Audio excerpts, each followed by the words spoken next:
Scientists around the world are racing to learn how to rapidly diagnose, treat and stop the spread of a new, deadly disease.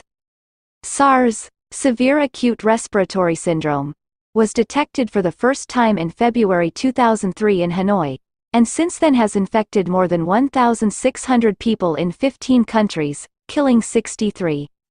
At this point, there are more questions than answers surrounding the disease. Symptoms start with a fever over 104 degrees Fahrenheit, chills, headache or body aches within a week. The patient has a dry cough, which might progress to shortness of breath. In 10% to 20% of cases, patients require mechanical ventilation to breathe. About 3.5% die from the disease. Symptoms generally begin in 2 to 7 days, but some reports suggest it might take as long as 10 days. Scientists are close to developing a lab test to diagnose SARS. In the meantime, it is diagnosed by its symptoms. There is no evidence that antibiotics or antiviral medicines help, so doctors can offer only supportive care. Patients with SARS are kept in isolation to reduce the risk of transmission. Scientists aren't sure yet, but some researchers think it's a newly discovered coronavirus, the family of viruses that cause some common colds.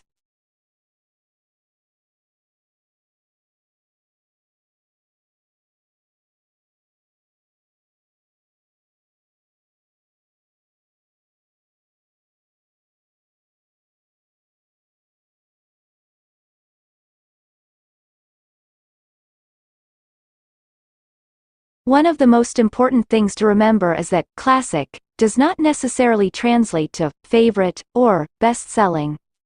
Literature is instead considered classic when it has stood the test of time. And it stands the test of time when the artistic quality it expresses, be it an expression of life, truth, beauty, or anything about the universal human condition, continues to be relevant, and continues to inspire emotional responses, no matter the period in which the work was written. Indeed, classic literature is considered as such regardless of book sales or public popularity. That said, classic literature usually merits lasting recognition from critics and other people in a position to influence such decisions, and has a universal appeal.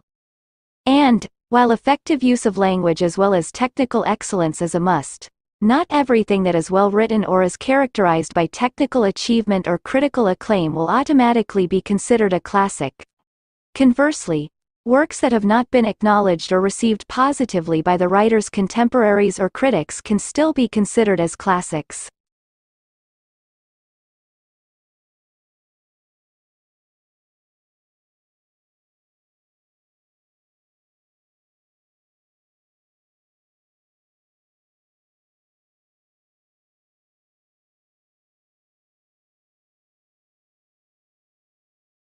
The introduction of security footage in courtrooms as evidence is increasingly common.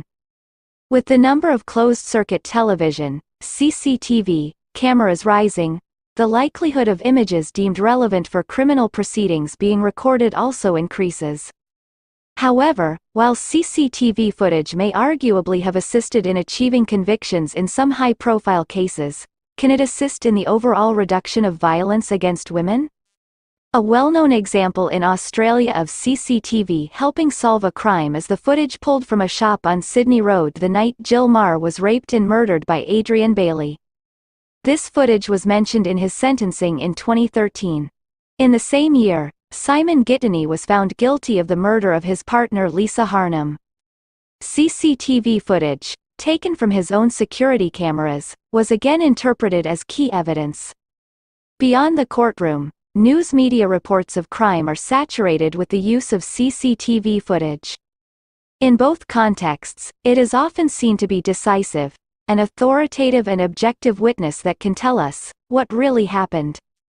While used in a range of offenses, its inclusion in instances of extreme and public violence against women can mean certain images receive significant and sustained media attention, and may remain online indefinitely. The strength of CCTV in our public consciousness is such that questions of privacy are often dismissed as inconsequential. CCTV installed in the homes of family violence victims has even been considered.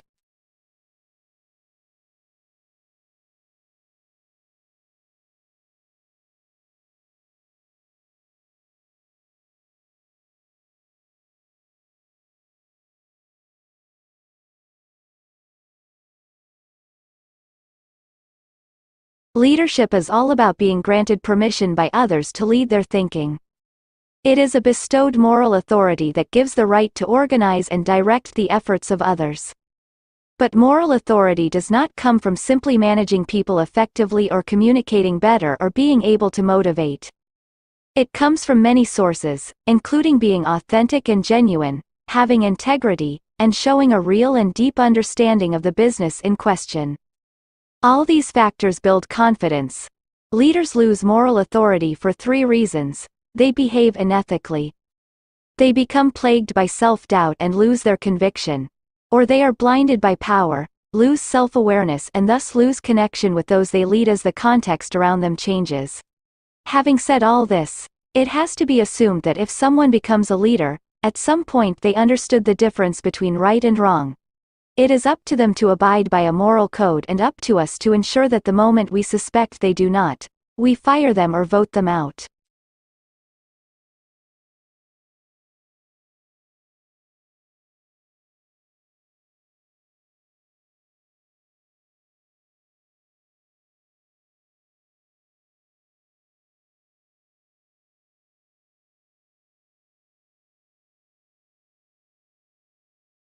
You meet so many more people in the halls than if you stayed at home.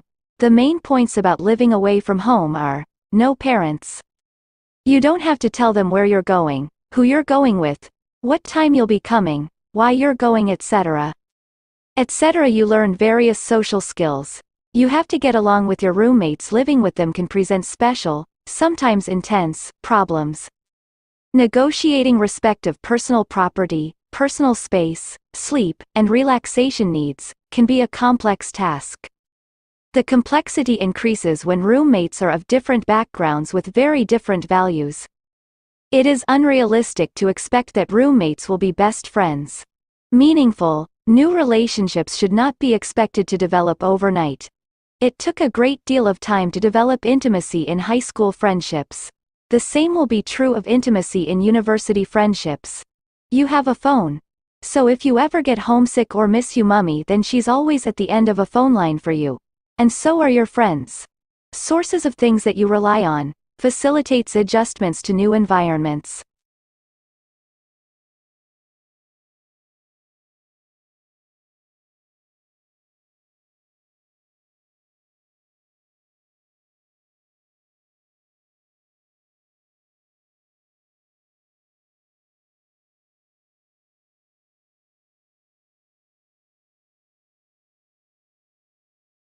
Lewis' early childhood was relatively happy and carefree. In those days Northern Ireland was not yet plagued by bitter civil strife, and the Lewises were comfortably off. The family home, called Little Lee, was a large, gabled house with dark, narrow passages and an overgrown garden, which Warnie and Jack played in and explored together. There was also a library that was crammed with books. 2 of Jack's favorites were Treasure Island by Robert Louis Stevenson and The Secret Garden by Frances Hodgson Burnett. This somewhat idyllic boyhood came to an end for Lewis when his mother became ill and died of cancer in 1908. Barely a month after her death, the 2 boys were sent away from home to go to boarding school in England. Lewis hated the school, with its strict rules and hard, unsympathetic headmaster, and he missed Belfast terribly. Fortunately for him, the school closed in 1910, and he was able to return to Ireland.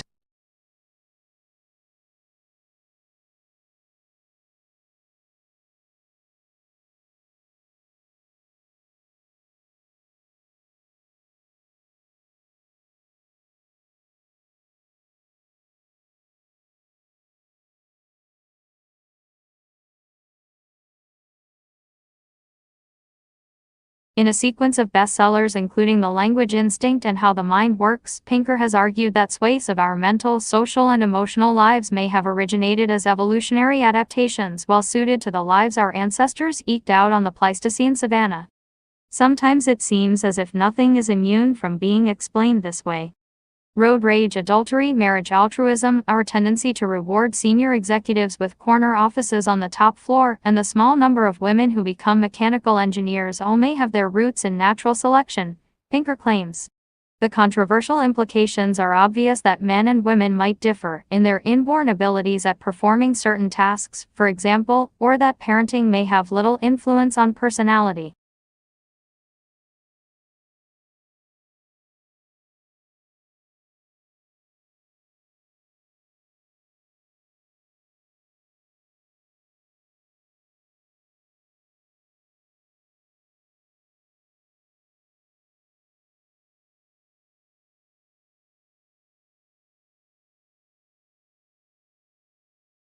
When it comes to job hunting, first impressions are critical. Remember, you are marketing a product, yourself, to a potential employer. The first thing the employer sees when greeting you is your attire. Thus, you must make every effort to have the proper dress for the type of job you are seeking. Will dressing properly get you the job? Of course not, but it will give you a competitive edge and a positive first impression. How should you dress? Dressing conservatively is always the safest route, but you should also try and do a little investigating of your prospective employer so that what you wear to the interview makes you look as though you fit in with the organization. If you overdress, which is rare but can happen, or underdress, the more likely scenario, the potential employer may feel that you don't care enough about the job.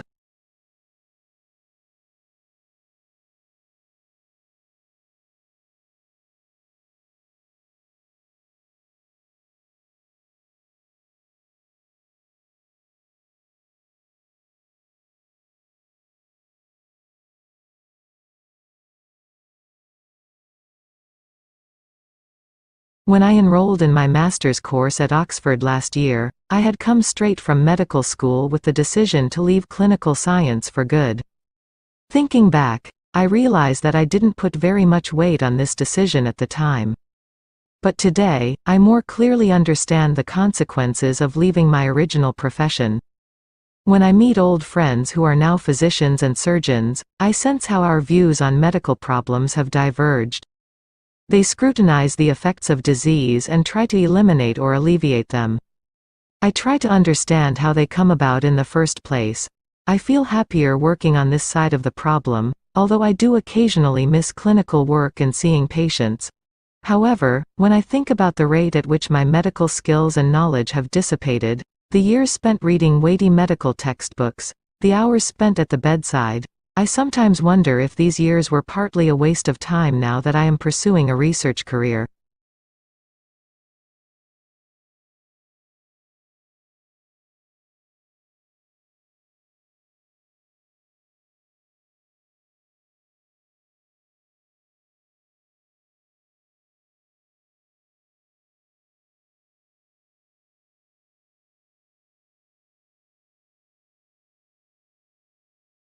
Heriot-Watt University in Edinburgh has become the first in Europe to offer an MBA in Arabic. Arab students will be able to sign up to study at a distance for the business courses in their own language. The Edinburgh Business School announced the project at a reception in Cairo on Saturday. It is hoped the course will improve links between the university and the Arab business world. A university spokeswoman said, "The Arabic MBA will raise the profile of Heriot-Watt University and the Edinburgh Business School among businesses in the Arabic-speaking world and will create a strong network of graduates in the region." The first intake of students is expected later this year. Professor Keith Lumsden, director of Edinburgh Business School, said, "Arabic is a major global language and the Arab world is a center for business and industrial development. We are proud to work with Arab International Education to meet the demands of the region."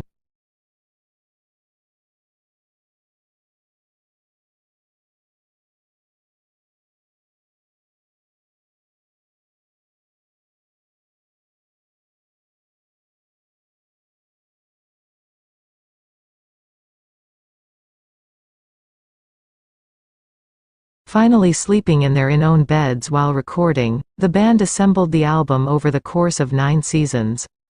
It's a return to their origins, but it also pushes audaciously forward.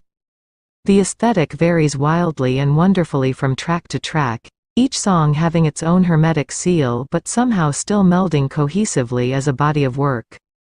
Jangling guitars, drums leaning toward the off-kilter swing of Jay Dilla, Found sounds, a hint of shoegaze, and unorthodox instrumentation come together to keep the ear constantly engaged with a feeling of constant evolution.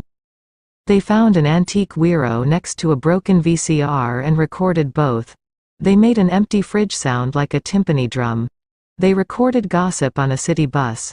They brought in classical string flourishes. They sometimes left mistakes if they felt they were perfectly imperfect. It's truly DIY, but with a feel of big production value that makes the album soar.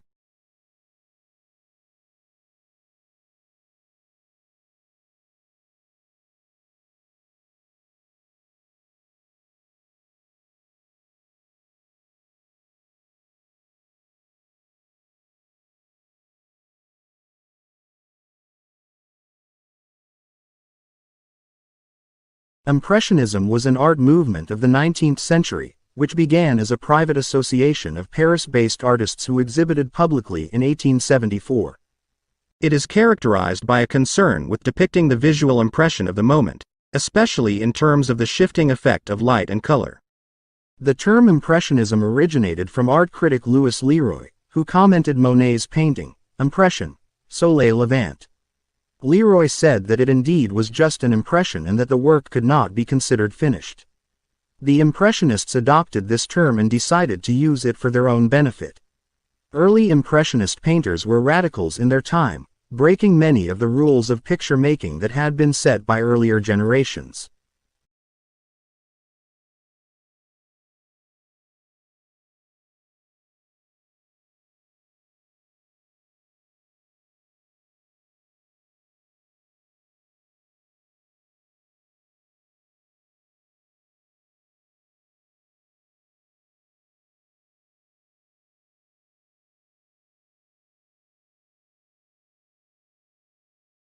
From the earliest civilizations, plants and animals have been portrayed as a means of understanding and recording their potential uses, such as their economic and healing properties.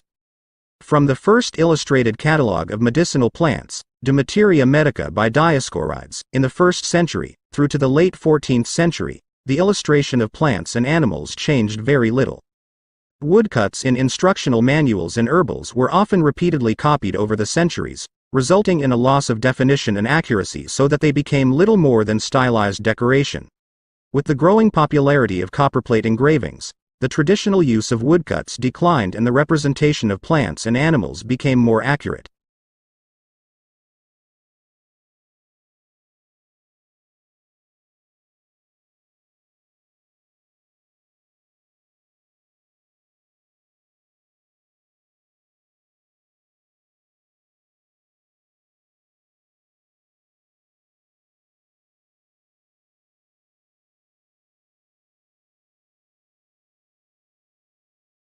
Snails are not traditionally known for quick thinking, but new research shows they can make complex decisions using just 2 brain cells in findings that could help engineers design more efficient robots.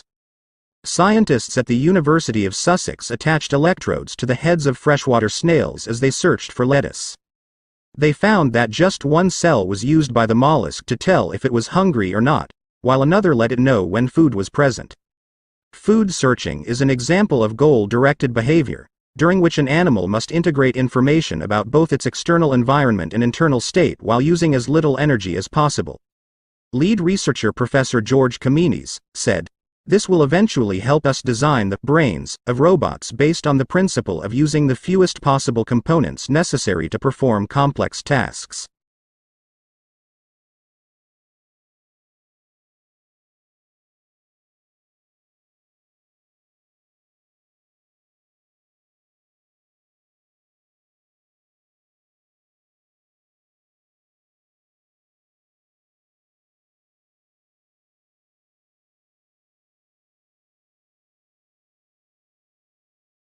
Learning is a process by which behavior or knowledge changes as a result of experience. Learning from experience plays a major role in enabling us to do many things that we clearly were not born to do, from the simplest tasks, such as flipping a light switch, to the more complex, such as playing a musical instrument. To many people, the term learning signifies the activities that students do reading, listening, and taking tests in order to acquire new information. This process, which is known as cognitive learning, is just one type of learning, however. Another way that we learn is by associative learning, which is the focus of this module. You probably associate certain holidays with specific sights, sounds, and smells, or foods with specific flavors and textures.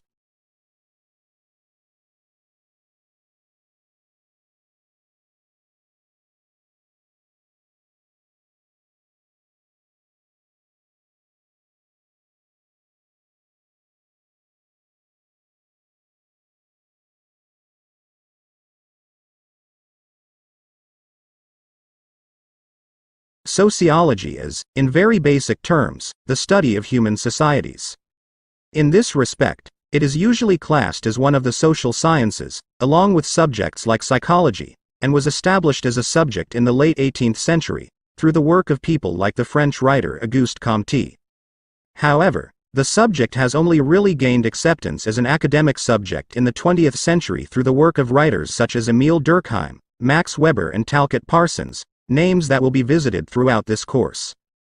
One name that you may have heard of, Karl Marx, the founder of modern communism, has probably done more to stimulate people's interest in the subject than anyone else, even though he lived and wrote, 1818 to 1884, in a period before sociology became fully established as an academic discipline.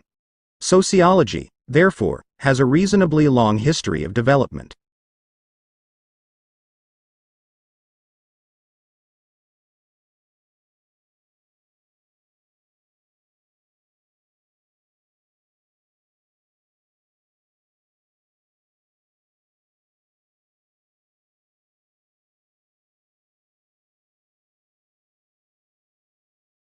Affordable early years education and childcare potentially enables parents, particularly mothers, to be in paid employment. International studies have found that countries with greater enrollment rates in publicly funded or provided childcare also have higher maternal employment rates, although entangling causal relationships is complex. From the point of view of the household, additional income, especially for the less well-off, is itself associated with better outcomes for children, as child poverty has been shown to be a key independent determinant of children's outcomes. From the point of view of the public purse, as mothers enter employment they are likely to claim fewer benefits and to generate extra revenues through income tax.